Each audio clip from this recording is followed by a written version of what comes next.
Good morning everyone, welcome back to our channel. আমি অনুপমা আবার একটা নতুন ব্লগ নিয়ে তোমাদের সামনে চলে এসেছি। আর আমার এই ব্লগে তোমাদেরকে জানাই অনেক অনেক স্বাগত। আর তোমরা তো জানোই আজকে আমাদের লাস্ট ডে।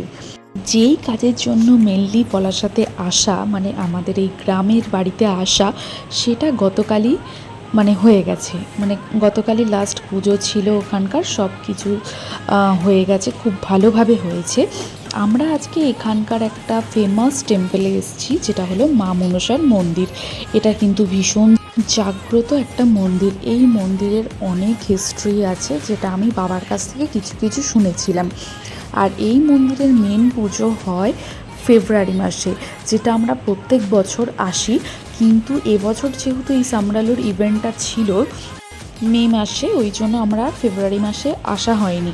তো এখানে আসতে গেলে কিন্তু মেনলি ঠাকুরের জন্য একটা কড়ির মালা আনতে হয়, কড়ি দিয়ে তৈরি একটা মালা। এবার তোমরা যেরকম সাইজ অনুযায়ী তোমরা আনতে পারো। আর একটা জিনিস মেন আনতে হয়, সেটা হলো ডিম। ডিম, দুধ, কলা, নারকেল, পান, সিঁদুর, হলুদ, আর হচ্ছে তোমার ধূপ মোমবাতি যেরকম দেয় ওরকম। এই যে দেখতেই পাচ্ছ, এই যে ঠিক নিচটায় করে কিন্তু এরকম এক বাটি দুধ বসানো, আর ডিমও কিন্তু দেয়া হয় এখানে। এখানে কিন্তু আমাদের পুজো দিতে এসেছি যেখানে, সেখানে কিন্তু ঠাকুরমশাই আমাদেরকে বলে বলে দিচ্ছিল কোথায় কি দিতে হবে। নারকেলটা ফাটিয়ে এখানে নারকেলটা আমরা দিয়ে দিয়েছি, মানে বাবু দিয়ে দিয়েছে। আর একটা মালা নিয়েছিলাম, সেই মালাটাও ও পরিয়ে দিয়েছে। তারপরে হচ্ছে ডিম যেটা দিতে হয়, সেটা হচ্ছে এই যে গর্তগুলো, এই গর্তর মাঝখানে দিতে হয় ডিমটা। আর এই যে লাল মাটির যে ঢিপিটা, এই ঢিপিটাকে কেন্দ্র করেই এই পুরো মন্দিরটা গড়ে উঠেছে। আর এই মন্দিরের যে লাল মাটির যে ঢিপিটা তোমাদের দেখালাম, এর তলাতেই কিন্তু একটা সাপ দেখতে পাওয়া গেছিলো। সেটা মানুষের বিশ্বাস, সেই সাপ এখনও আছে। আর এখানে এখনও ওইভাবেই পুজো করা হয়। তো ভীষণ জাগ্রত একটা মন্দির। আমার একটু ভয় আর অনেকটা ভালো লাগা ছিল। তো যাই হোক, সবটাই মনের ভক্তি, মনের বিশ্বাস। তো আমরা এখানে খুব ভালো করে পুজোটা করেছি। কারণ এটা ফেব্রুয়ারি মাসে এলে বিশ্বাস করবে না, এখানে পুলিশ পোস্টিং থেকে আরম্ভ করে এতটাই ভিড় হয় যে আমরা ঠিক করে না পুজো দিতে পারি, না এখানে ঠিকঠাকভাবে দাঁড়ানো যায়। শুধুমাত্র এখানে আমার শ্বশুরমশাইয়ের সোর্স আছে বলে তবুও আমরা এখানে একটু ভালোভাবে পুজোটা দিতে পারি। কিন্তু তবুও আশেপাশের লোকজনের রাগ হয়, অনেক কথা বলে।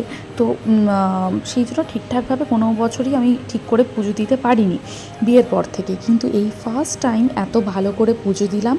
আর ঠাকুরমশাইও ছিল, সব বলে বলে দিচ্ছিল। তো আমরা সুন্দর করে পুজো দিয়ে, মাও এখানে আগে কোনো দিন আসেনি, মাকেও নিয়ে এসেছি। তো মায়েরও এখানে এসে খুব ভালো লেগেছে। তো পুজো টুজো দিয়ে আমরা এখান থেকে বেরিয়েছি। কারণ এই প্রথমবার খুব ভালো করে পুজোটা দেওয়া হয়েছে, মনটা খুব শান্তি হয়ে গেছে আর কি। তো এখানে ইভানও দেখছো, ও ঘন্টা বাজিয়েছে, ও ধূপ দেখিয়েছে। আর এখানে কিন্তু প্রত্যেকটা মন্দিরে এরকমভাবে এই ঘন্টার মতন একটা জিনিস থাকে, ওটা মাথায় দিয়ে আশীর্বাদ করে। যেমন আমাদের সব মন্দিরে চামর থাকে, ওইগুলো দিয়ে আশীর্বাদ করা হয়, এখানে এইগুলো। তো এখানে সব কিছু ভেতরের মন্দিরে পুজো টুজো দিয়ে আমরা বাইরেটা একটু ঘিয়ের প্রদীপ জ্বালিয়ে দিলাম সব ঠাকুরকে দেখিয়ে। আর বাবু তো অলরেডি আগে নারকেলটা ফাটিয়ে দিয়েছে। তো বেশ ভালো পুজো দিয়েছি। এটা এখানকার খুব ফেমাস একটা টেম্পল। আমার আমি ভাবতে পারিনি যে এবারে এসেও আমি আবার এখানে পুজোটা দিতে পারবো। আর বাবার আসার ইচ্ছা ছিল, কিন্তু এতটাই গরম এখানে, প্রচণ্ড গরম, দেখেই বুঝতে পারছো, সবাই প্রচণ্ড ঘেমে গেছি। তো প্রচণ্ড গরম থাকার কারণে বাবা আর আসতে পারেনি। বাবা বললো তোমরাই গিয়ে পুজোটা দিয়ে নাও। তো আমরাই পুজোটা এখানে দিয়ে দিয়েছি। তো এইভাবেই পুজোটা করলাম। আর মন্দিরটা, এখানে আরও কয়েকটা মন্দির আছে, ছোটো ছোটো করে করা। এখানে একটা শিব ঠাকুরের মূর্তি, তারপরে হচ্ছে তোমার গণেশ ঠাকুরের মন্দির, একটু শিব ঠাকুরের মন্দির, অনেক কিছু আছে পরপর সাজানো। আর এখানে ইভানকে দেখো দরজা বন্ধ করে দিচ্ছে, ও আর বেরোবেও না, আর লজেও যাবে না।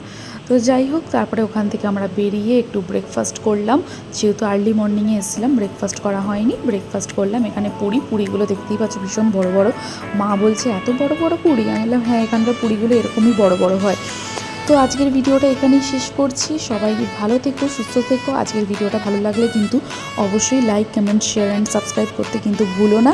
এরপরে আমরা আরও অনেক জায়গায় যাব, কারণ আজকেই আমাদের লাস্ট ডে। তো যা যা করার আজকেই আমাদেরকে করতে হবে, মানে কেনাকাটা বলো, যাই বলো না কেন, সবটাই আমাদেরকে আজকেই করতে হবে, কারণ কালকে আর টাইম হবে না। আর এখানে দেখতে পাচ্ছ ভীষণ ভীষণ ফেমাস একটা টি স্টল। আর আমি ফেমাস বলবো না, এখানকার প্রত্যেকটা দোকানে চা কিন্তু ভীষণ ভালো, ভীষণ ভালো। মানে দুধের লেয়ার দেখেই তোমরা বুঝতে পারছো কতটা সুন্দর চাটা মানে হতে পারে টেস্ট। তো ভীষণ ভালো খেতে, আমরা প্রত্যেকবারে এলে এখান থেকেই চা খাই। তো আজকের ভিডিওটা ভালো লাগলে কিন্তু অবশ্যই like, comment, share and subscribe করতে কিন্তু একদম ভুলো না। সবাই খুব ভালো থেকো, সুস্থ থেকো। আজকের ব্লগটা এখানেই শেষ করছি। নেক্সট ব্লগে আবার দেখা হচ্ছে। Bye bye.